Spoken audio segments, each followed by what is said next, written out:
So exactly how does this all go together?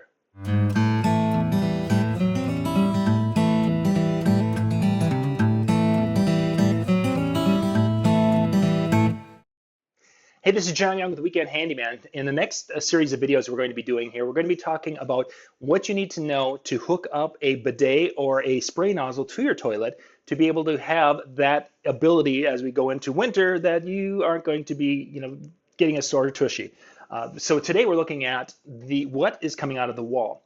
Typically, you've got a shutoff valve under your toilet somewhere that's coming out of the walls, occasionally coming out of the floor.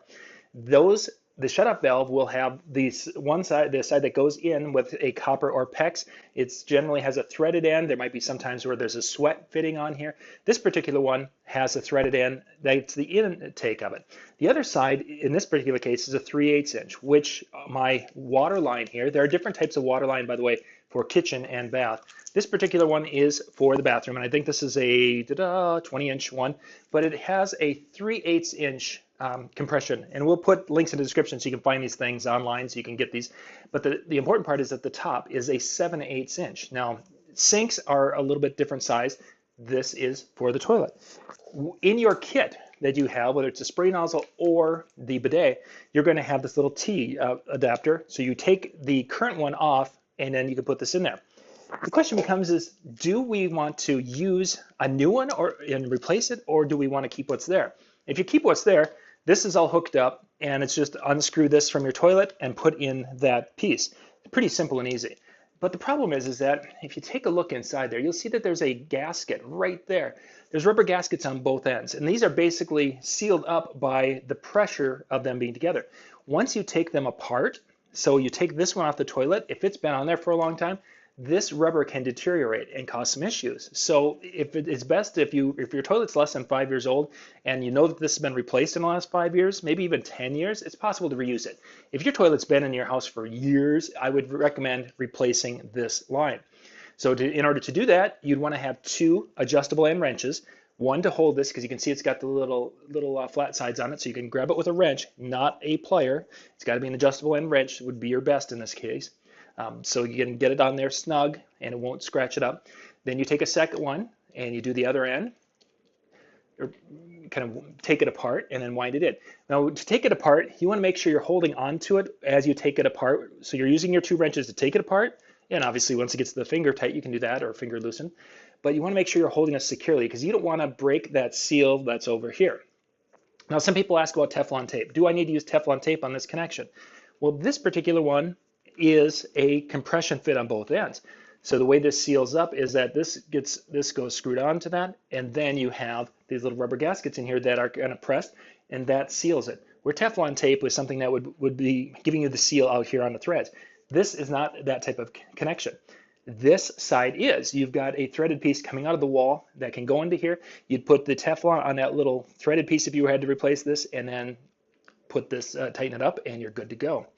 So now this is the 3/8 inch one. There is a second one here. For some applications, it is the 7/8 inch, which goes into the stool, but it might be that they had put a 1/2 inch instead. And of course, 1/2 inch is way too big. This is very uncommon. This is the most common.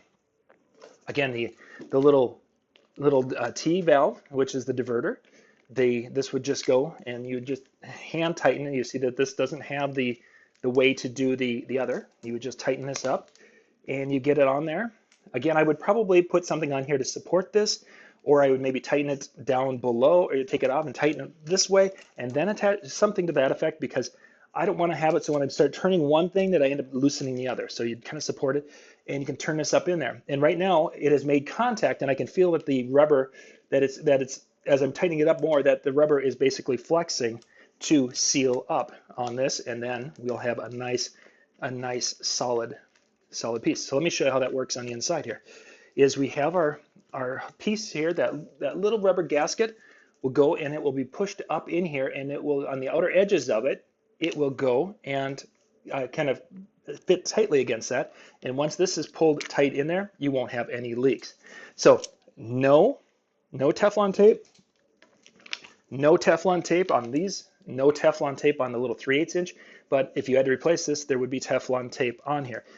Even on the toilet side, there will be no Teflon tape here, And in this case, the bidet, you won't need Teflon tape here because the water line they have is also got the little gaskets, compression gaskets, so it can go out and you won't have any need for any of that stuff. So just to get you started here, these are some of the basics of what you're going to need. You're going to have, of course, your device, but getting that water line and making sure you get one long enough. In this particular case, I have a 20-inch one, and again, it shows the toilet. That's a big thing because the kitchen ones, where do I have a kitchen one here? I think this is a kitchen one. Yes, this is the kitchen one. This is a faucet connector. Take a look at the ends, completely size-wise different, but this is the one that would go to a faucet compared, and you see the other ends are the same size. Faucet, toilet. Make sure you get the right one, but I would recommend replacing this. Again, links will be in the description below, so you can go check these things out, and you'll I'll also put the bidet and a hand sprayer that we're going to be talking about. I'll put those links, everything down below. So if you're a Home Depot shopper, you can find them at Home Depot. If you're an Amazon shopper, you'll find them on Amazon.